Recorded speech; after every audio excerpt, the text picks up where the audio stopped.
Assalamualaikum warahmatullahi wabarakatuh. Kami dari kelompok 1 ingin mempresentasikan atau menjelaskan materi tentang pemilihan peralatan tambang, yang mana kelompok kami terdiri dari saya sendiri, Al-Kadri, dengan NIM 07300190002. Perkenalkan, nama saya Ardia Regita Tiani Said dengan NIM 07300190008. Halo, saya Caroline Claudia Yumaki, NIM 07300190011. Yang pertama adalah parameter dasar. Parameter dasar dibagi menjadi 7 bagian. Yang pertama adalah karakteristik lokasi. Nah, karakteristik lokasi ini kita melihat bagaimana kondisi dari lokasi tersebut yang akan dilakukan kegiatan penambangan. Biasanya yang dilihat itu adalah ketinggiannya, variasi suhu, curah hujan, tipe dataran, bagaimana kemudian akses alat untuk masuk ke dalam, dan ketersediaan listrik serta pasokan suku cadang dan pekerja terlatihnya. Lalu yang kedua itu ada karakteristik deposit. Nah, karakteristik deposit ini kita melihat dari tanah penutup atau overburden, bagaimana kedalamannya, tingkat konsolidasinya, stabilitas high wall-nya, dan sudut lereng alami. Dan juga kita melihat batu bara atau biji, bagaimana ketebalannya dan juga sifat fisiknya. Lalu ada lapisan tipis atau partings, itu juga sama, kita melihat ketebalan, tapi di sini adalah tingkat konsolidasinya juga dilihat. Lalu ada hidrologi dan juga properties material, di mana tingkat abrasivitas, sifat lengket, dan bobot isi pengembangannya dilihat. Lalu yang ketiga itu adalah parameter tambang. Parameter tambang ini yang dilihatnya adalah batas lahan yang akan digunakan, lalu juga tingkat produksinya bagaimana, dan juga kualitas produksinya seperti apa, juga umur tambang yang telah disiapkan untuk produksi, dan juga reklamasi pasca tambangnya, lalu ada target pengembalian modalnya, dan juga ketersediaan dana operasi selama kegiatan penambangan itu sedang berlangsung. Dan juga yang keempat adalah tipe atau metode penambangan. Tipe atau metode penambangan ini dibagi lagi menjadi karakteristik dan ukuran deposit. Yang pertama itu ada pit atau quarry. Pit itu merupakan materialnya itu dibuang di tempat yang bukan tambang. Sedangkan metode quarry ini tuh materialnya biasanya berdimensi. Lalu ada juga namanya metode mountain top removal, di mana bentuknya dome, bisa diambil semua materialnya, biasanya dipakai pada tambang batu bara. Juga ada placer itu adalah tambang aluvial. Juga ada open case, yaitu materialnya dibuang di tempat yang tambangnya. Dan juga ada counter dan strip dan lain-lain. Lalu selanjutnya ada satuan operasi penambangan. Satuan operasi penambangan ini merupakan tahap yang sangat dasar untuk menghasilkan mineral atau batu bara bersama dengan keterlibatan tahap pendukungnya. Nah, tahap-tahap yang mendukung itu adalah siklus dari produksinya sendiri. Nah, siklus produksinya sendiri itu dapat dikelompokkan menjadi 2, yaitu pemecahan batuan dan penanganan material. Lalu untuk operasi produksinya sendiri itu merupakan tahap untuk memiliki kontribusi langsung terhadap ekstraksi mineral atau batu bara berupa siklus dari produksinya. Lalu satuan operasi dibagi menjadi beberapa tahap yang harus disiapkan sebelum melakukan suatu operasi. Yang pertama adalah site preparation atau penentuan lokasi dan pemotongan pohon. Apabila sifatnya ilalang maka dibakar. Nah, ada juga cleaning dan grubbing, dan juga selanjutnya ada topsoil removal, di mana pemindahan tanah penutup biasanya disimpan dulu di suatu lokasi, dan ketika depositnya sudah tidak ada maka dikembalikan untuk reklamasi. Nah, di bawah topsoil biasanya ada batuan penutup, sehingga jika batuan tersebut konsolidasi maka dilakukan peledakan karena batuannya keras, dan jika batuannya tak keras maka akan dilakukan ripping atau menggunakan doser. Nah, topsoil ini tuh dibagi lagi, ada namanya prepare drill bench, ada drilling atau pengeboran, blasting atau peledakan jika batuan atau materialnya terlalu padat atau sangat padat, dan juga ada ripping ini adalah penggerukan suatu material yang akan dibawa nanti.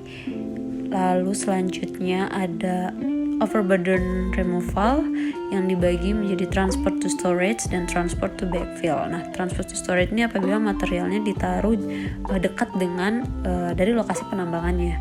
Sedangkan kalau transport to backfill itu apabila materialnya ditaruh tidak jauh dari lokasi penambangannya.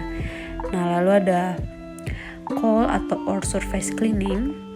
Itu biasanya roofnya tuh dibersihkan dulu setelah dilakukan pengerukan atau peledakan atau ripping, blasting dan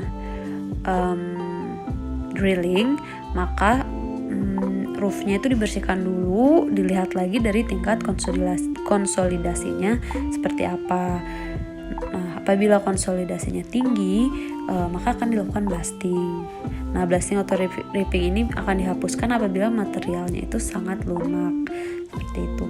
Lalu ada coal atau drilling yang seperti tadi, apabila materialnya sangat keras, maka akan dilakukan drilling atau blasting. Dan jika coal atau ore-nya dilakukan ripping, itu juga apabila materialnya sudah lunak dan tinggal digeruk aja, seperti itu. Nah, selanjutnya maka akan dijelaskan oleh Al-Qadri. Ya, untuk satuan operasi di sini ada coal atau ore excavating atau loading, yaitu ekskavasi dari coal atau ore itu sendiri. Lalu dilanjutkan dengan tahap coal atau ore to storage or processing. Di sini ada penyimpanannya si coal atau ore tersebut. Dilanjutkan dengan proses parting removal. Lalu ada proses backfilling dari storage. Dilanjutkan dengan proses spoil regrading. Lalu ada proses topsoil replacement, proses final grading, revegetation atau revegetasi, dan ada proses monitoring atau memonitor gitu. Lanjut, ada sistem penambangan atau sistem penambangan dasar. Nah, di sini ada pemboran dan peledakan, cyclic excavator, yaitu termasuk ke pembuangan langsung. Ada pemboran dan peledakan yang mana continuous excavator, masih pembuangan langsung. Ada penggaruan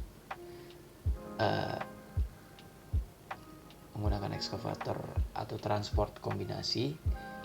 Ada penggaruan dengan cyclic excavator dan truk. Lalu ada pemboran dan peledakan cyclic excavator dan truk juga. Ada pemboran dan peledakan dengan continuous excavator dan belt conveyor. Ada pemboran dan peledakan dengan cyclic excavator, hopper, atau crusher belt conveyor. Ada karakteristik peralatan, yang mana berikut ini ada tipe peralatan, perbandingan ukuran berbagai peralatan, gambaran perbandingan peralatan, perbandingan rasio peralatan, faktor kinerja, faktor desain, faktor supporting, dan faktor biaya. Ada perbandingan ukuran berbagai peralatan, yang mana terdiri dari jenis peralatan, ukuran si peralatan tersebut, bobot dalam 1000 kg, tenaga total dalam satuan horsepower, itu tenaga kuda. Yang mana di sini 1 lbs sama dengan 0,45 kg, lalu 1 yard kubik sama dengan 0,76 meter kubik, dan 1 horsepower atau 1 HP itu sama dengan 746 watt sama dengan 44.741 joule per menit, atau sama dengan 10.694 kalori per menit. Di sini contohnya ada jenis peralatan dozer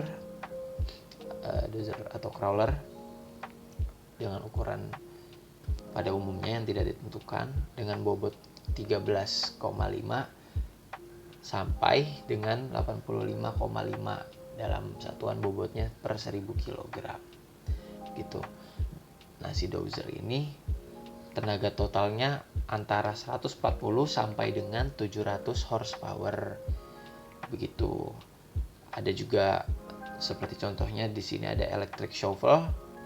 Di sini ukurannya 4 hingga 57 meter kubik dengan bobot 212 hingga 1507 dalam satuan per 1000 kg.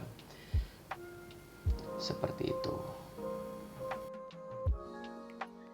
Salah satu faktor penting dalam pemilihan peralatan adalah faktor desain yang meliputi total power atau kekuatan total, service life atau kehidupan pelayanan, physical size, stability, serviceability, maintainability, weight, ground clearance atau jarak terendah komponen antara alat, dan ruggedness atau kekasaran.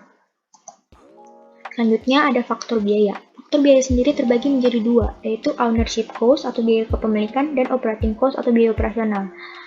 Untuk ownership cost sendiri meliputi biaya pengelokasian harga atau depreciation, biaya bunga, asuransi, dan pajak.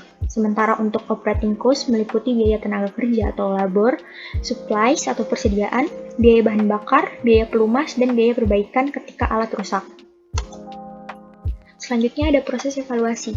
Proses evaluasi meliputi unit operation, lalu ada mining system. Mining system sendiri terdiri dari ketersediaan peralatan, faktor pemilihan, alternatif penerapan, reliabilitas mesin, yang menuju ke tren peralatan. Tren peralatan sendiri ini yaitu memilih peralatan untuk tambang pada 2-5 tahun kemudian dengan servis perbaikan yang diantisipasi mulai dari 5-25 tahun ke depan dan membutuhkan penilaian yang cermat yang mungkin berdampak pada konsep-konsep baru dan teknologi yang baru.